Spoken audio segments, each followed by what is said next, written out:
everyone. Welcome to our regular Google Analytics podcast. My name is Iheruma Deberechuku Callistus. I am the founder of Global Eyes Modern Technologies. In today's edition of Google Analytics podcast, we are going to talk about events in Google Analytics 4 and how it will help your website or apps measure additional features and behavior, as well as generate more useful reports. Events are the cornerstone of Google Analytics. These events require additional context to be meaningful, as they are not sent automatically. They are essential actions that are happening by users on our website or in our apps. These actions are then processed and aggregated by GA and made available to us in a report. Most of these events are automatically collected for us, like when a user visits a web page or when they click a link. But some events required additional context in order to be recorded, which require us to take a little bit of configuration or add some code to our website in order for them to be recorded. To better understand what event is in Google Analytics, let's talk about purchase events in an online shop.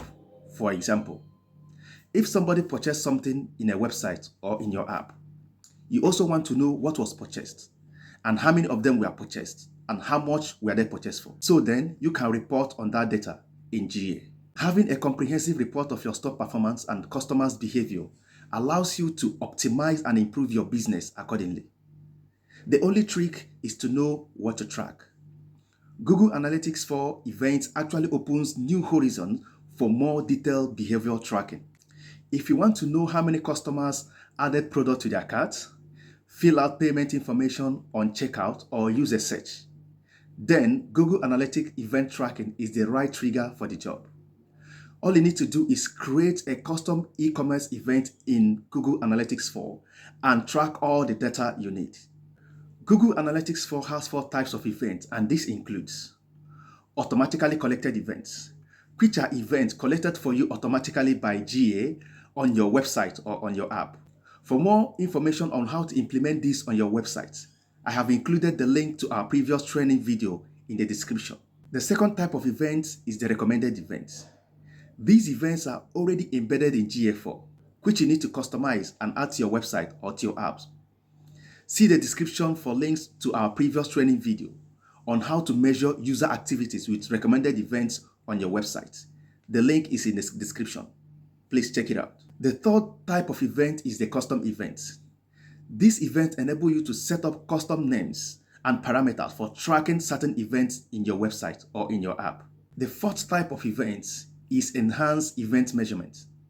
These events are tracked automatically on your website or in your app, but you need to enable this feature in your resource settings for it to start working. Finally, events in Google Analytics 4 allows you to measure a specific interaction or occurrences on your website or in your app. You can measure when someone loads a page or clicks a link or complete a purchase, or to measure system behavior, such as when an app crashes or an impression is saved.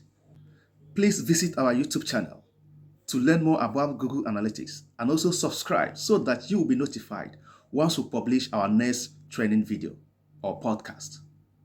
See you in our next episode. Bye for now.